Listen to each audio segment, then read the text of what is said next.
வணக்கம். திசைகளின் 10 மணி செய்திகள். 100 ரிங்கெட் சாரா நிதி உதவி ஆகஸ்ட் 31ஆம் தேதி முதல் பயன்படுத்தலாம். நாடு 68வது சுதந்திர தினத்தை கொண்டாடுவதை முன்னிட்டு பிரதமர் டத்தோஸ்ரீ அன்வார் இப்ராஹிம் அறிவித்த சாரா எனப்படும் சும்பாங்கன் அசாஸ் ராமாவின் தலா 100 ரிங்கெட் நிதி உதவியை 18 வயது மற்றும் அதற்கு மேற்பட்டவர்கள் வரும் ஆகஸ்ட் 31ஆம் தேதி முதல் மைகாட் வழி மலேசியர்கள் பயன்படுத்த தொடங்கலாம் என்று அறிவிக்கப்பட்டுள்ளது. தேர்வு செய்யப்பட்டுள்ள பல்பொருள் கடைகள் மற்றும் பேரங்காடிகளில் மைகாட்டை பயன்படுத்தி மலேசியர்கள் 100 ரிங்கெட்டுக்குரிய பொருட்களை வாங்கிக் கொள்ள முடியும் என்று தொடர்புத்துறை அமைச்சர் டத்துஃபாமி ஃபசேல் அறிவித்துள்ளார். இந்த 100 ரிங்கெட் உதவித் தொகையை பெறுவதற்கு மலேசிய மக்களில் 2.2 மில்லியன் பேர் தகுதி பெற்றுள்ளனர். மக்கள் தங்களுக்கு வேண்டிய பொருட்களை வாங்கிக் கொள்வதற்கு நாடு முழுவதும் 4500 கடைகள் தேர்வு செய்யப்பட்டுள்ளதாக டத்துஃபாமி குறிப்பிட்டார். நகர்ப்புற புதுப்பித்தல் மசோதாவை விமர்சிப்பவர்கள் அரசாங்கத்தின் நோக்கங்களை கேள்வி கேட்பதற்கு முன்பு குறைந்த வருமானம் கொண்ட குடும்பங்களின் வாழ்க்கை நிலைமைகளை நேரில் சென்று காண வேண்டும் என்று பிரதமர் டத்தோஸ்ரீ அன்வார் இப்ராஹிம் கூறியுள்ளார். மசோதாவை விமர்சிக்கும் சிலர் ஒரே அறை கொண்ட ஒரு குடியிருப்பில் 6 பேர் கொண்ட ஒரு குடும்பம் வசிப்பதை ஒருபோதும் பார்த்ததில்லை. அவர்கள் யோசிப்பதை இல்லை, வெறும் கோட்பாட்டு அளவிலேயே பேசுகிறார்கள் என இன்று கிழக்கு கில்லான் பள்ளத்தாக்கு விரைவு சாலையை அதிகாரப்பூர்வமாக துவக்கி வைத்த பின்னர் செய்தியாளர்களிடம் கூறினார். மேலும் இந்த மசோதா மலாய்க்காரர்களை நகர்ப்புறங்களிலிருந்து வெளியேற்றுவதை நோக்கமாக கொண்டது என்ற கூற்றுகளை அன்வார் மீண்டும் நிராகரித்தார். ஏழை மலாய்க்காரர்கள் பலர் உள்ளனர். மேலும் பல பகுதிகளில் ஏழைகளாக இந்தியர்களும் உள்ளனர். இதுபோன்ற விஷயங்களில் நாம் கவனம் செலுத்த வேண்டும் என்றும் அன்வார் வலியுறுத்தினார். சட்ட படிப்பு எவ்வாறு நடத்தப்படுகின்றது என்பதை அறிய சட்டத்துறை தகுதி வாரியம் இங்கிலாந்திற்கு 6 நாட்கள் அதிகாரப்பூர்வ பயணம் மேற்கொண்டதற்கான செலவு 5 லட்சம் ரிங்கெட்டிற்கும் மேல் என நாடாளுமன்றத்தில் இன்று கணக்கு காட்டப்பட்டது. மொத்தம் 5,15,125 ரிங்கெட் செலவான இப்பயணத்தின் நோக்கம் இங்கிலாந்தின் உயர்மட்ட சட்டப் பள்ளிகள் மற்றும் ஒழுங்குமுறை அதிகாரிகளிடமிருந்து பாடங்களை பெற்று உள்ளூரில் பொது வழக்கறிஞர் பாடநெறியை உருவாக்குவதே ஆகும் என சட்டம் மற்றும் நிறுவன சீர்திருத்த அமைச்சர் அசாலினா ஒத்மான் சைட் தெரிவித்தார். செலவுகளில் விமான டிக்கெட்டுகள், தங்குமிடம், லண்டனில் வாகன வாடகை, பிரதிநிதிகளுக்கான தினசரி செலவுகள், பொது உரையாடல் அமர்வின் போது உணவு மற்றும் நினைவுப் பொருட்கள் ஆகியவை அடங்கும் என்று அசாலினா நாடாளுமன்றத்தில் இன்று செனட்டர் ரோட்ரிக் வாங் எழுப்பிய கேள்விக்கு எழுத்துப்பூர்வ பதிலளித்தார். மேலும் இப்பயணத்தில் 9 பிரதிநிதிகள் கலந்து கொண்டதாகவும் அதில் வாரிய தலைவர், 4 வாரிய உறுப்பினர்கள், செயலாளர், CLP தேர்வு இயக்குநர் மற்றும் 2 பணியாளர் அதிகாரிகள் ஆகியோர் அடங்குவர் என்றும் அசாலினா குறிப்பிட்டிருக்கிறார். உள்ளூரைச் சேர்ந்த 2 பெண்கள் மற்றும் ஓர் ஆண் கைது செய்யப்பட்டது மூலம் அவர்கள் பயன்படுத்திய மஸ்டா 5 ரக காரிலிருந்து போதைப்பொருள், ஒரு கை துப்பாக்கியை போலீசார் பறிமுதல் செய்துள்ளனர்.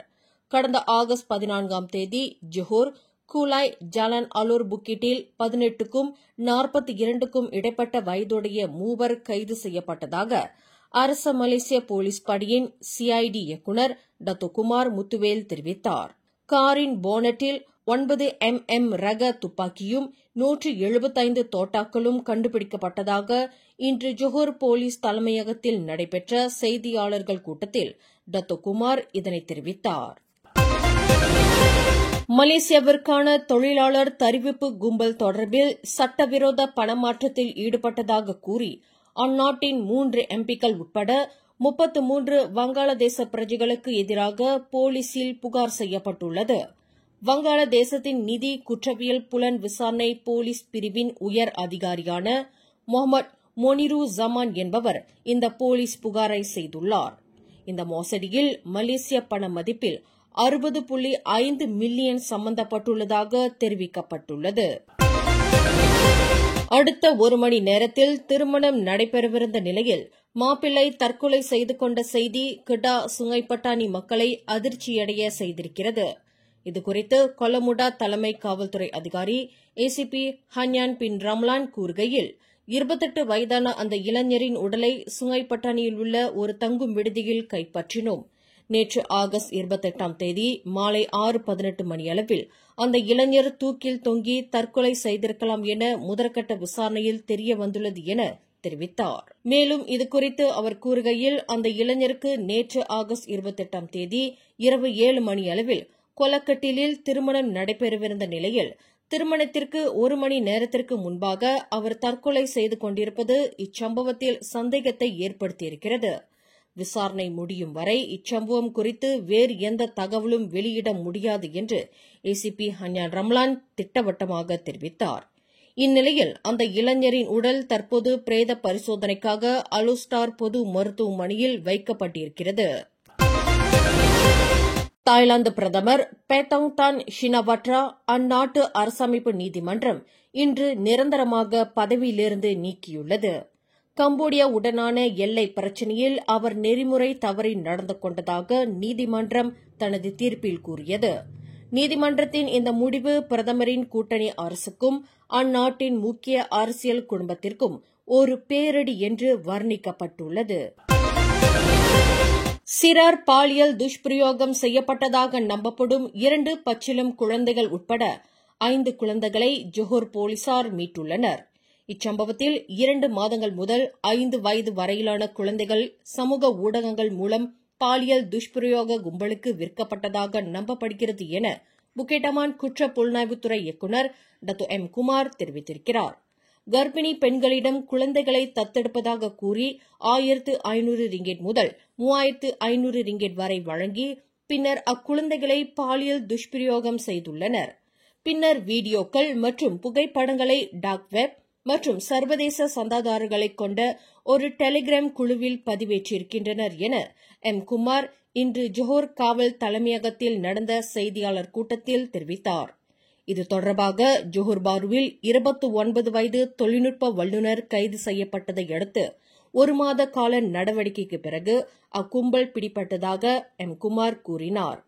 சந்தேக நபரிடமிருந்து கைப்பற்றப்பட்ட கைத்தொலைபேசியில் டஜன் கணக்கில் குழந்தை பாலியல் துஷ்பிரயோக வீடியோக்கள் மற்றும் புகைப்படங்களை கண்டறிந்தோம் என்று எம். குமார் குறிப்பிட்டார். கடந்த ஜூலை 19 முதல் ஆகஸ்ட் 19ஆம் தேதி வரை ஜொஹர் பாரு, ஸ்லாங்கூர் மற்றும் பினாங்கில் நடைபெற்ற ஆப்ஸ்பெடோ நடவடிக்கையில் 2 உள்ளூர்வாசிகள் மற்றும் 25 முதல் 60 வயதுடைய 8 வெளிநாட்டினர் உட்பட மொத்தம் 10 பேர் கைது செய்யப்பட்டனர்.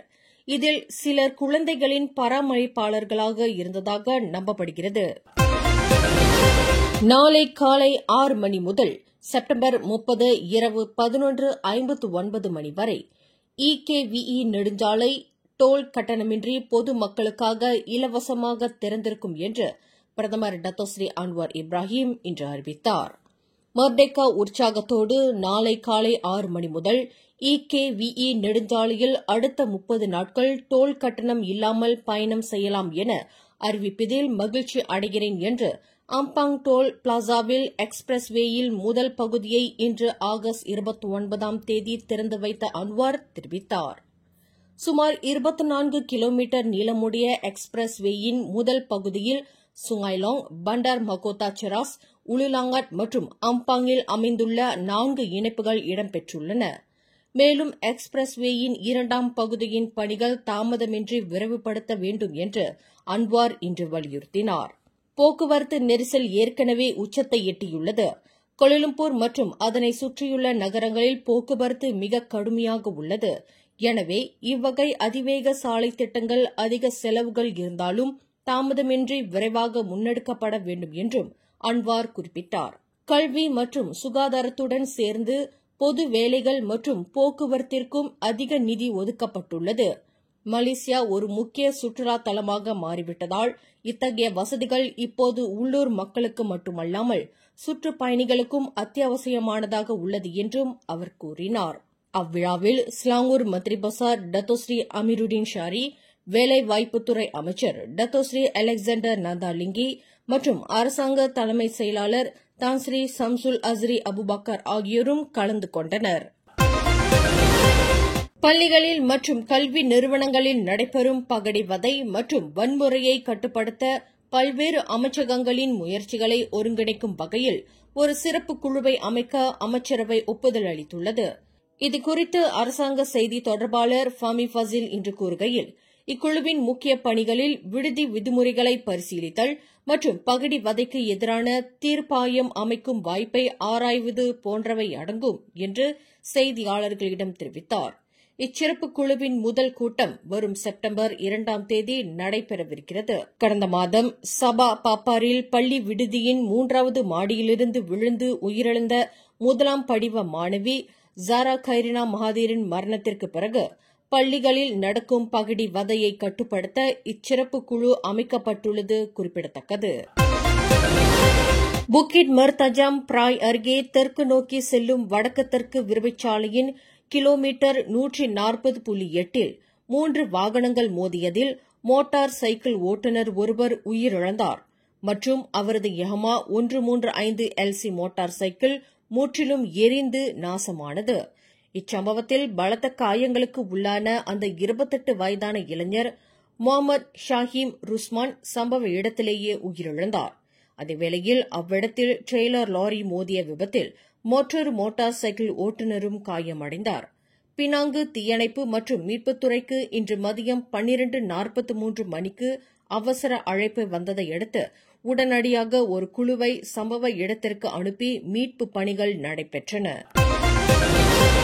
அண்மையில் சபா பர்னாமில் உள்ள விடுதி கட்டடத்தின் 3வது மாடியிலிருந்து படிவம் 3 மாணவர் விழுந்த வழக்கில் 12 பேர் கைது செய்யப்பட்டதாக கூறப்படும் தகவலை ஸ்லாங்கூர் காவல்துறை மறுத்துள்ளது. இதுகுறித்து ஸ்லாங்கூர் காவல்துறை தலைவர் டத்தோ ஷசலி கஹார் கூறுகையில், அந்த அறிக்கை தவறானது.